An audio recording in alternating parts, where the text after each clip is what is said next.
शास्त्री जी के एक वाक्य ने पूरे देश की स्थिति बदल दी।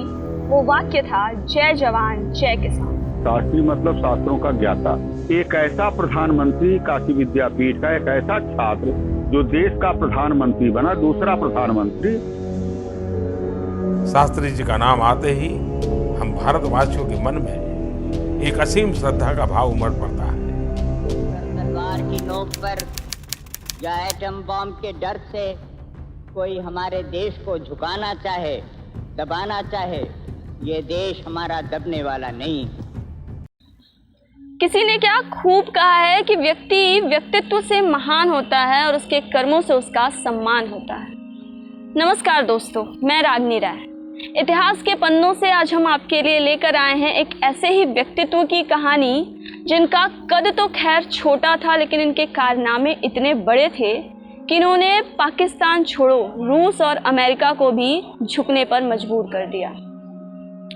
जी हाँ दोस्तों, हम बात कर रहे हैं अपने दूसरे प्रधानमंत्री श्री लाल बहादुर शास्त्री जी के बारे में, जिन्होंने देश के किसानों और जवानों को एक साथ लाके भारत की ताकत पूरे दुनिया को दिखा दी। 1965 में जब पाक ने कश्मीर छीनने के लिए भारत पर आक्रमण किया था, तब शास्त्री जी ने भारतीय सेना को पाकिस्तान के घर में घुस के मारने का आदेश दिया।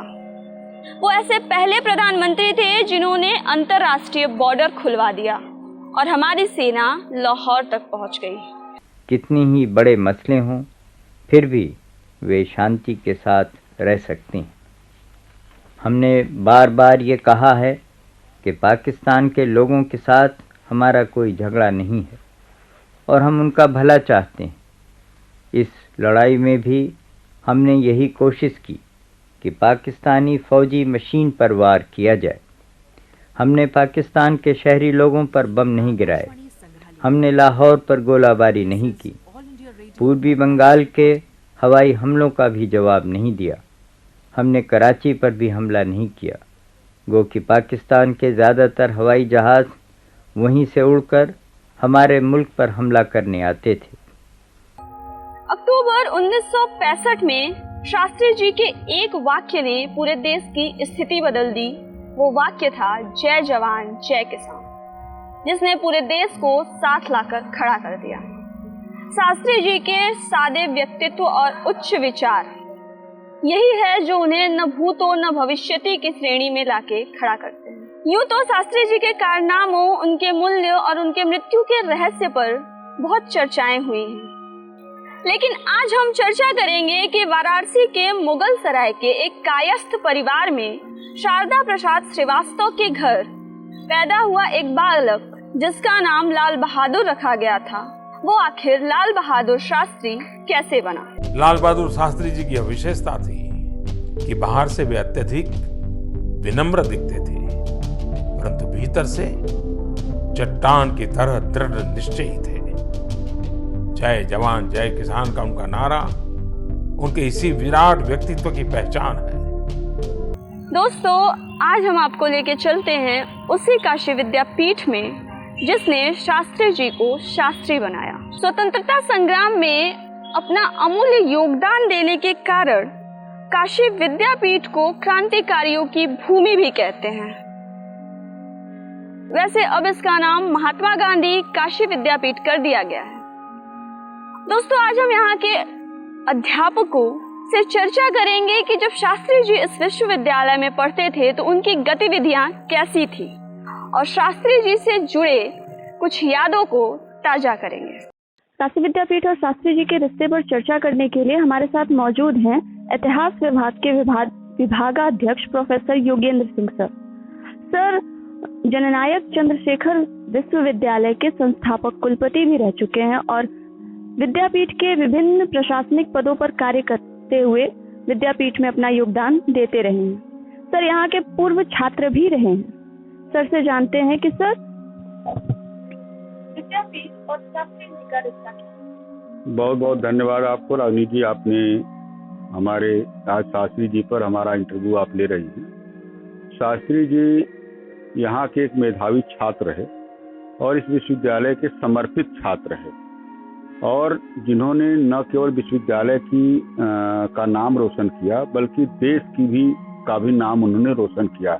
और काशी विद्यापीठ के सभी अध्यापकों को, कर्मचारियों को और जो वर्तमान में छात्र हैं, हम सबको उन पर गर्व करना चाहिए, क्योंकि वो हमारे प्रेरणा स्रोत भी रहे हैं और हमारे वो आदर्श भी रहे हैं। और अगर हम शास्त्री जी की बात करें तो शास्त्री की डिग्री उन्होंने इस तरह से धारण किया कि यहाँ से उन्होंने शास्त्री किया। शास्त्री मतलब शास्त्रों का ज्ञाता। पहले काशी विद्यापीठ शास्त्री की डिग्री देती थी और 1921 में जब असहयोग आंदोलन चल रहा था तो गांधी जी के नेतृत्व में भी वहाँ एक काम किए थे और वो यहाँ जेल भी गए थे। लौटने के बाद उन्होंने यहाँ से शास्त्री किया और फिर वो बाद में देश के प्रधानमंत्री हुए पंडित जवाहरलाल नेहरू जी के गुजरने के बाद। और उसके पहले वो कई भारत सरकार के कई मंत्रालय में, उत्तर प्रदेश सरकार में भी कई मंत्री रहे और एक मेधावी न केवल छात्र थे बल्कि राष्ट्रभक्ति और देश प्रेम उनमें भरा हुआ था, कूट कूट करके भरा हुआ था। और आप ये माने कि उन्होंने न केवल देश के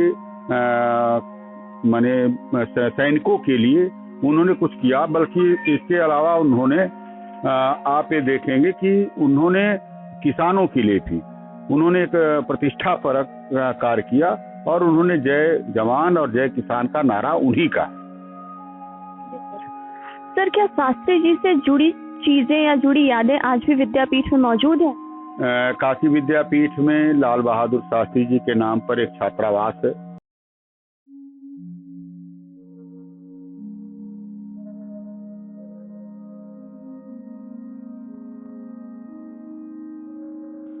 लाल बहादुर शास्त्री छात्रावास, और उस छात्रावास में मुझे भी रहने का अवसर प्राप्त हुआ। मैं वहाँ रहा हूँ और मैं वहाँ का गृहपति भी रहा हूँ। आपने देखा होगा पंच प्रशासनिक भवन के सामने लाल बहादुर शास्त्री जी की प्रतिमा लगी हुई है और जो पार्क है उसमें उनकी प्रतिमा लगी है। और आज भी यहाँ के विद्यार्थी छात्राएं वहाँ पार्क में जाते हैं और मुझे पूरा विश्वास है कि जब वहाँ जाते होंगे तो उनकी मूर्ति को जब देखते होंगे तो उनको अपने उस वीर सपूत का या अपने पुराने विद्यार्थी का उनको याद आती होगी और उनसे कुछ प्रेरणा लेते होंगे।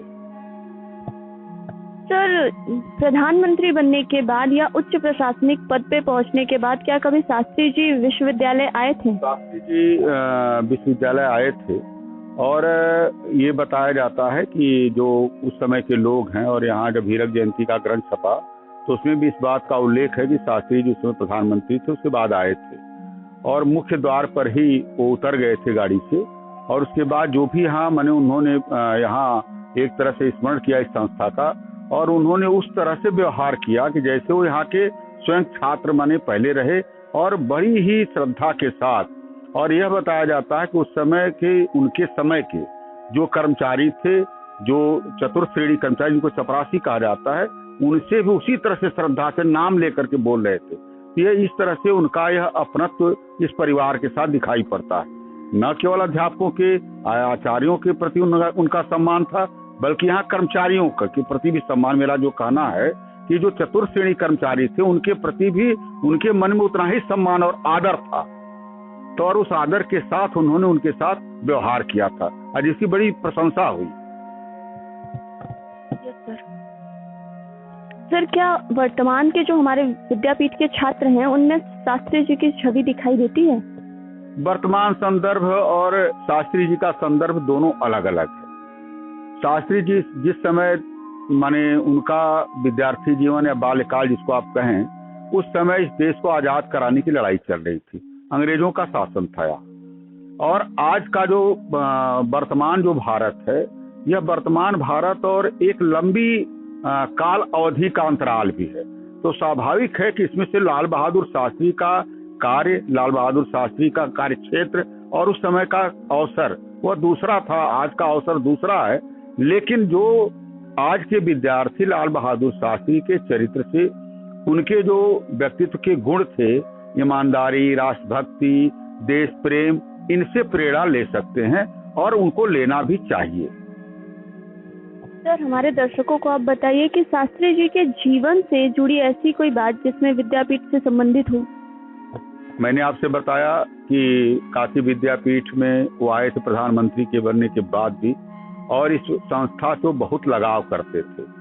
और विद्यापीठ को भी उनके ऊपर इसलिए गर्व है कि एक ऐसा प्रधानमंत्री, काशी विद्यापीठ का एक ऐसा छात्र जो देश का प्रधानमंत्री बना, दूसरा प्रधानमंत्री, और आज भी ईमानदारी उनके नाम से लिखी हुई है। जैसे मैं आपसे एक घटना का उल्लेख करूं, और उनके पुत्र की किताब उन्होंने उल्लेख किया सुनील शास्त्री ने, और उसमें उन्होंने लेख ये किया है कि जब प्रधानमंत्री बन गए थे लाल बहादुर शास्त्री जी, तो प्रधानमंत्री के लिए उस समय अम्पाला कार हुआ करती थी, और लेकिन उस कार से बहुत तो चलते नहीं थे, उसका उपयोग वो बहुत नहीं करते थे। एक बार की घटना का उल्लेख उन्होंने किया है कि एक बार उस कार से बिना उनके जाने अनजाने में, उस कार का प्रयोग तब होता था जब कोई दूसरे देश का कोई बड़ा नेता आता था या कोई आता था, तब उसका प्रयोग होता था। लेकिन एक बार उनके बेटे सुनील शास्त्री स्वयं उस कार को लेकर के चले गए थे, और जब बाद में उनको मालूम हुआ तो उन्होंने अपने पीए को बुलाया और उन्होंने कहा कि ये ड्राइवर को बुलाया, और उन्होंने पूछा कि ये कार कितनी किलोमीटर चली है। तो उसने बताया कि 14 किलोमीटर एक कार चली है। उन्होंने अपने पीए को बुलाया और उनको निर्देश दिया, जो उनके व्यक्तिगत पीए थे, कि हमारे व्यक्तिगत खाते से, अब मैंने जो मेरा व्यक्तिगत अकाउंट है उससे 7 पैसे की दर से 14 किलोमीटर का किराया सौंप दिया जाए, मैंने जमा किया जाए। और उन्होंने अपनी पत्नी से भी कहा कि इसको करा दीजिए। इस तरह से ये कहना, अब आप कल्पना करें कि कितनी सादगी, और कई ऐसे उदाहरण हैं उनके जीवन के प्रसंग मिलते हैं कि वो धोती कुर्ता पहनते थे, खादी से उनका बड़ा लगाव था, और जब वो कपड़े पुराने हो जाते थे, एक बार अलमारी साफ हो रही थी, तो जब उनके कपड़े निकाले गए तो उसमें से कुछ फटे हुए थे, उसको वो नहीं हटाते नहीं थे। तो उनकी पत्नी ने कहा कि इसको हटा दिया जाए, किसी को दे दिया जाए। तो उन्होंने कहा कि नहीं नहीं, ऐसा नहीं है, इसका जाड़े में प्रयोग हो जाएगा। जैसे जाड़े में अगर मान लीजिए यहाँ फटा हुआ है तो हम ऊपर से कोई कोट पहन लेंगे तो कोई नहीं देख पाएगा। जो भी कपड़े बचते थे, एक बार की घटना है कि उन्होंने अपनी पत्नी को बुला के कहा कि इसे रुमाल बना दीजिए। माने उनका कहना था खादी का एक एक जो धागा है वह महत्वपूर्ण है। इसमें कहने का तात्पर्य मेरा ये है कि लाल बहादुर शास्त्री के जीवन का में ईमानदारी और सादगी, यह जीवन का एक ऐसा आदर्श था कि जो आज के भी राजनेताओं को उससे माने सीख लेनी चाहिए। आज का आप सोचे, आज का राजनीति आप देख लें, कितनी चकाचौंध की राजनीति है, लेकिन उस तरह के लोग आप, और इतने सादगी, और अपने कर्मचारियों के प्रति जो उनके साथ अधीनस्थ काम करते थे, उनके साथ भी उनका बड़ा आत्मीय लगाव था। एक बार यात्रा कर रहे थे और बंबई जा रहे थे, और उनके जो कमरे माने जो गाड़ी थी उनके लिए, प्रधानमंत्री के लिए स्पेशल ट्रेन लगती है, जानते हैं। तो उस ट्रेन से जब यात्रा कर रहे थे, उस ट्रेन में गर्मी बहुत थी। भाई प्रधानमंत्री यात्रा कर रहा था, तो उनके पीए ने क्या किया कि उसमें कूलर लगवा दिया। जब उनके जानकारी मिली तो उन्होंने पूछा बुला के अपने पीए से कि क्या सारे जो रेल जो डब्बे लगे हैं, माने इसमें तो हम बैठे हैं, बाकी में स्टाफ बैठा होगा, कर्मचारी बैठे होंगे, क्या उसमें भी कूलर लगा है? तो उन्होंने कहा कि नहीं सर, उसमें तो कूलर नहीं लगा है। तो उन्होंने कहा कि ऐसा है कि हमसे तो पूछा नहीं आपने, बिना हमसे पूछे कूलर कैसे लग गया? और ये माने इसका उल्लेख मिलता है कि मथुरा आते आते उन्होंने फिर उस ट्रेन से उन्होंने कहा कि अगले स्टेशन पर जहां भी गाड़ी रुकेगी वहां से कूलर हटा देना चाहिए। वो कूलर हटा दिया गया।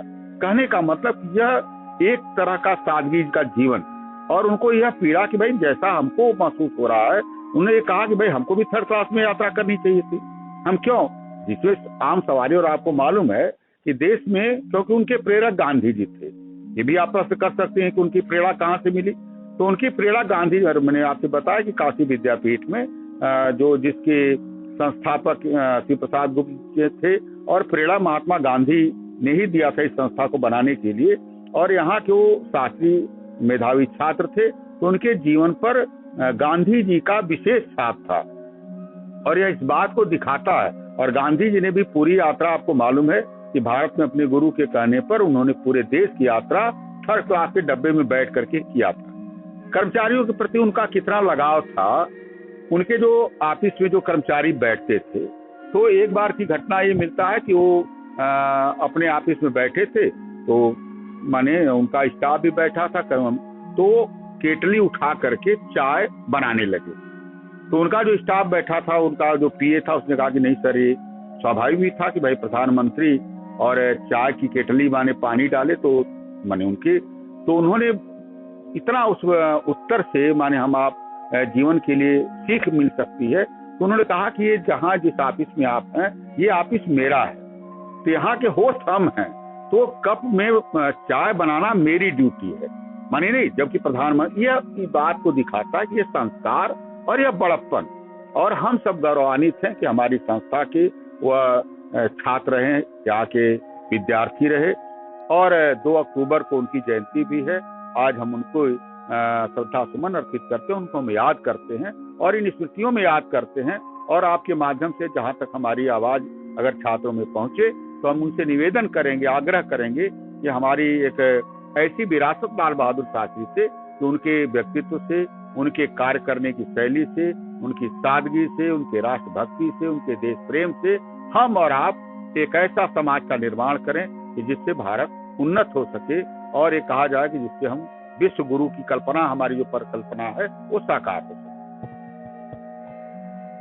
सर, जैसे कि हम लोगों को पता है कि शास्त्री जी दर्शन शास्त्र के विद्यार्थी थे, तो दर्शन शास्त्र के विद्यार्थी होने के बाद राजनीति में आना, और शास्त्री जी का स्वभाव भी बहुत शांत था, तो सर वो राजनीति में कैसे आए? आप ये देखें कि दर्शन का एक बहुत बड़ा दार्शनिक है सुकरात, आपने नाम सुना होगा। सुकरात ये कहते हैं कि राजा को या प्रशासक को माने राजनीति का ज्ञान होना चाहिए, उसको राजनीति का ज्ञान होना चाहिए। और राजनीति में अगर ईमानदार और अगर सक्षम, और एक बात और आप समझे कि बहुत छोटे कद के थे, उनका बने जो शारीरिक बनावट थी बहुत बड़ी नहीं थी, लेकिन जो भीतर से दृढ़ता थी, और इस दृढ़ता का उदाहरण आप आपको माने हम बता सकते हैं कि जब 1965 में 64 में प्रधानमंत्री बने थे और 65 में जब कश्मीर को लेकर के जब हिंदुस्तान और उसका पाकिस्तान का युद्ध हुआ था, तो उसमें उन्होंने बड़ी दृढ़ता दिखाई थी। तो ऐसा नहीं कि व्यक्तित्व से राजनीति शास्त्र का माने दर्शन का विद्यार्थी राजनीति से वो नहीं, क्योंकि कभी भी जो शासक होता है या जो राजा होता है वह एक तरह से वैचारिकी के आधार पर ही कार्य करता है। तो दर्शन का विद्यार्थी होना एक और अपने में अच्छी बात है, और उस आधार पर उन्होंने चिंतन मनन, जो विचार का था ना कि आइडिया से ही कोई निर्माण होता है, तो वह उनको एक तरह से उनके लिए आप मान के चलें कि पाश्चित्य अप्रोच था। दर्शन का विद्यार्थी थे, कभी शायद उनके अंदर दृढ़ता या कर्मयोग की भावना उनके भीतर थी, और ईश्वरीय प्रेरणा के आधार पर ही वह कोई भी दृढ़ निश्चय लिया करते। जिस समय उन्होंने ये उस समय आपको याद होगा कि आप जानते होंगे कि अमेरिका से गेहूं आता था, उसमें आर्थिक स्थिति बड़ी खराब थी, और ये कहा जाता है कि जब माने तो एक बार ऐसा हुआ कि कैसे माने फिर अगर मना कर दे तो कैसे होगा अमेरिका। उन्होंने पहले अपनी पत्नी से बात किया, और उन्होंने पहले अपने पर, जैसे कहा जाता है गांधी जी जब कोई प्रयोग करते तो स्वयं पर प्रयोग करते थे, और उसी तरह से लाल बहादुर शास्त्री ने पहले अपनी पत्नी से बात चर्चा किया कि क्या पूरा देश या अगर माने एक दिन अन्न छोड़ दे तो क्या घर में ये हो सकता है। और उन्होंने प्रयोग किया और अपनी पत्नी से कहा कि आज मेरे घर में खाना नहीं बनेगा और मेरे बच्चे और हम पूरे परिवार के लोग भूखे रहेंगे। जिस दिन उन्होंने दूसरे दिन घोषणा किया माने जय जवान और जय किसान का, आपको मालूम है कि उन्होंने ये कहा कि पूरे देश के लोग एक दिन का अन्न छोड़ दें, और उनके आह्वान पर पूरे देश ने एक दिन का अन्न छोड़ा था, और उससे देश की आर्थिक समृद्धि बनी थी। जो हम दूसरे के भरोसे थे, अमेरिका से जो हमारा वो था, उस पर हम आत्मनिर्भर, और कहने का मतलब कि यह किसी भी व्यक्ति के भीतर, और यह गांधी जी की प्रेरणा या गांधी जी का उनके भीतर जो चिंतन का आधार था वही काम कर रहा था।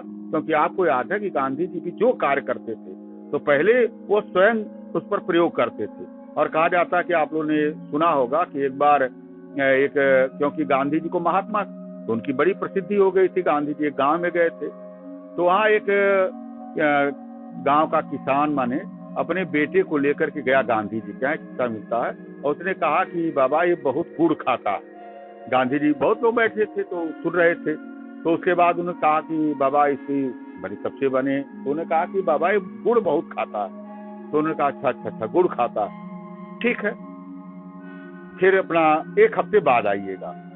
ये कहा जाता है कि जब 1 हफ्ते बाद आए वो फिर बच्चे को लेकर के, तो गांधी जी ने उस बच्चे से कहा कि बेटा गुड़ खाना बड़ा बुरा है, अच्छी बात नहीं है। तो उस किसान ने कहा, जो अपने बेटे को लेके, छोटे बालक को लेके गया था, कहा कि आप ये बात उस दिन भी कह सकते थे। तो गांधी जी, एक प्रसंग मिलता है, गांधी जी ने कहा कि मैं उस समय स्वयं गुड़ खा रहा था, इसलिए मैं कहता कि गुड़ छोड़ दो। मैं स्वयं गुड़ खा रहा था तो उसका शायद असर नहीं पड़ता। 1 सप्ताह तक, बने 7 दिनों तक मैंने इसको गुड़ छोड़ करके इसका क्या प्रभाव, और उस तरह से मैंने अपने को तैयार किया। आज तब हम इस स्थिति में आए कि हम उससे कह सके कि तुम गुड़ छोड़ दो, क्योंकि मैं जानता हूं कि जो कार्य मैंने किया, जो हम दूसरे से चाहते हैं, वह कार्य पहले मुझे करना चाहिए। सर, आपने चर्चा की लाल बहादुर शास्त्री के विचारधारा पे। सर, अगर इनके जीवन काल को देखें तो इनके विचारधारा को समझने में बड़ा मुश्किल होता है, क्योंकि कभी ये बिल्कुल शांत हैं, कभी ये भारतीय सेना को आदेश दे देते हैं कि बॉर्डर पार जाके लाहौर जीत के लाओ। तो ऐसे में सर इनकी विचारधारा कैसी थी? विचारधारा, देखिए, मैंने जैसा कि आपसे कहा कि विचारधारा, जब किसी भी व्यक्ति, जब जिम्मेदारी मिलती तो तमाम जो परिस्थितियां रहती उस हिसाब से वह अपने स्वयं चिंतन करता कि हमको क्या करना, और जिस तरह का व्यक्तित्व का उसके ऊपर असर रहता। और मैंने आपसे कहा कि पूरी उनका जो प्रारंभिक जो जीवन था, असहयोग आंदोलन से प्रारंभ हुआ था। गांधी जी के साथ उन्होंने काम किया था, फिर उसके बाद फिर उन्होंने जवाहरलाल नेहरू जी के साथ काम किया। तो जो जीवन में कार्य करने की जो प्रवृत्ति थी, धीरे धीरे उससे उनका जीवन बढ़िया बनता गया, और जो भी जिम्मेदारी उनको मिली, उन्होंने उस दृढ़ता के साथ कार्य किया। और हमें कह सकते हैं कि जो उनका व्यक्तित्व है, उन पर गांधीवादी विचारधारा ही उसके पोषक थे या उसको मानते थे। गांधी जी उनके प्रेरणा स्रोत रहे होंगे, और हमको ये प्रसन्नता है कि महात्मा गांधी का भी काशी विद्यापीठ से रिश्ता है। आज हम महात्मा गांधी काशी विद्यापीठ हमारी संस्था का नाम है, और लाल बहादुर जी हमारे शास्त्रीय स्नातक रहे। तो दोनों का, और इसलिए भी हमको, हमारी संस्था को गौरव शाली हम कह सकते हैं कि हमारे लिए यह प्रेरणा और गौरव की बात है। सर, लाल बहादुर शास्त्री को लीडर ऑफ द लीडर्स कहा जाता है, तो उनको ये उपाधि मिली। कहते हैं सर कि किसी भी युवा का जो मार्ग होता है, वो उसके विश्वविद्यालय से वो अपना मार्ग चुनता है। तो महात्मा गांधी काशी विद्यापीठ का लाल बहादुर शास्त्री के लीडर्स ऑफ द लीडर्स बनने में क्या भूमिका रही है? मैंने जैसा कि आपसे पहले ही बताया कि जो काशी विद्यापीठ है, ये राष्ट्रीय संस्था है, और 1916 में काशी हिंदू विश्वविद्यालय की स्थापना हुई थी, और फिर 21 में यहाँ, उस समय देश में आज़ादी का आंदोलन चल रहा था, और तमाम ऐसे राजनेता या उस समय के जो आज़ादी में लोग लगे हुए थे, काम कर रहे थे, वो काशी विद्यापीठ एक तरह से उनकी स्थली थी। तो स्वाभाविक है कि वह लाल बहादुर विश्वविद्यालय में, या उस समय जो शिक्षण संस्था थी, यहाँ से उनको एक, जिसको आप कहें कि एक आधार मिला था आगे कार्य करने का, और वह उनके जीवन को संवारता गया वह आधार। और जिनके साथ उन्होंने काम किया, गांधी जी के साथ, आचार्य नरेंद्र देव के साथ, या उस समय जितने भी आचार्य थे, हमारे यहाँ के जो आचार्य थे, वह भी राष्ट्रभक्ति उनमें कूट करके भरी थी, और वह सारा कुछ लाल बहादुर को तैयार करने में कार्य किया। और ये मैं मानता हूँ कि संस्था से जो प्रेरणा मिली, उसी को आधार बना करके उन्होंने जीवन में अच्छा कार्य किया। और आज भी जो सारे कुछ के बावजूद भी ईमानदारी और दृढ़ता लाल बहादुर शास्त्री के नाम से कही जाती है कि अगर ईमानदार प्रधानमंत्री, हमें नहीं कहेंगे दूसरे बेईमान थे, लेकिन ईमानदारी, जैसा कि मैंने बताया कई उदाहरण के साथ, कि उनके अंदर दृढ़ता और ईमानदारी दोनों कूट करके भरी हुई थी, और राष्ट्रभक्ति। सर, एक लास्ट प्रश्न के साथ हम अपना ये चर्चा समाप्त करते हैं।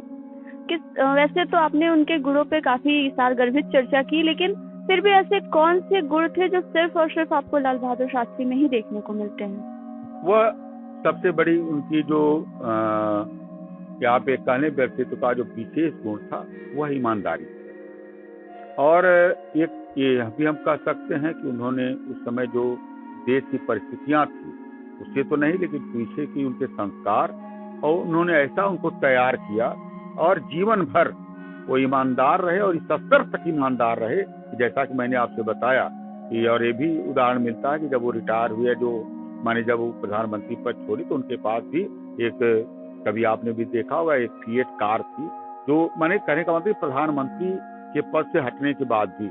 और मैंने कई आपको उदाहरण दिए जीवन में, और उनके वो ईमानदारी के उदाहरण और ईमानदार आदमी, और एक बात और आप मान के चलें कि जिसमें ईमानदारी होती है वो आदमी बड़ा कठिन भी होता है, कठिन इन द सेंस कि जिसके अंदर दृढ़ इच्छा शक्ति, और शायद उसी ईमानदारी ने उनको ताशकंद समझौते में या हिंदुस्तान पाकिस्तान का जो 65 का युद्ध हुआ था और कई ऐसी परिस्थितियां आई जिनमें उनकी ईमानदारी काम आई और उसके आधार पर उन्होंने एक देश को नई दिशा देने का कार्य किया। धन्यवाद सर, हमारे साथ इतनी धन्यवाद आपको विस्तृत चर्चा करने के लिए।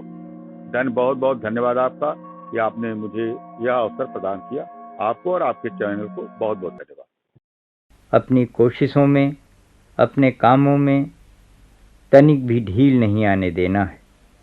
हमें खबरदार और सावधान रहना है।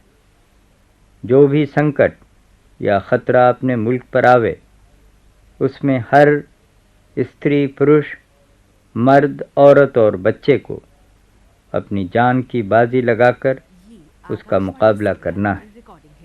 जीत हमारी है और होकर रहेगी। जय हिंद।